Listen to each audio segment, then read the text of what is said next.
کیا پاکستان طالبان کی حکومت کو منظور کرے گا؟ امریکہ اور یورپ کا رد عمل اہم ہے، لیکن نئی افغان حکومت کے لیے یہ زیادہ اہم ہوگا کہ خطے کے ممالک کیا سوچتے ہیں اور وہ کیا کریں گے۔ پاکستان کا موقف قومی سلامتی کمیٹی کے اجلاس کے بعد سامنے آ چکا ہے کہ پاکستان نے افغانستان میں تمام نسلی گروہوں کی نمائندگی پر مشتمل سیاسی حل کا حامی ہے۔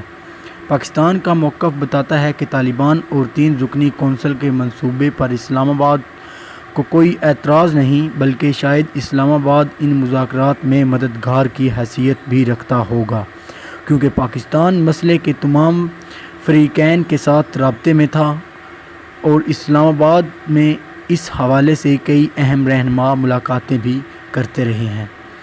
پاکستان افغانستان میں تمام نسلی گروہوں کی نمائندگی پر مشتمل سیاسی حل کا حامی ہے۔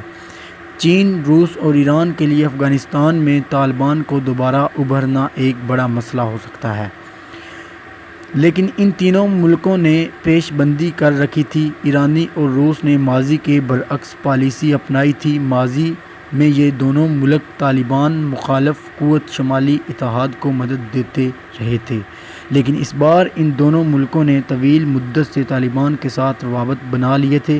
افغان طالبان کے دوسرے امیر ملا اختر منصور ایران سے واپسی پر امریکی ڈرون حملے میں مارے گئے تھے اور دنیا کو ایران طالبان روابط کا علم ہوا تھا۔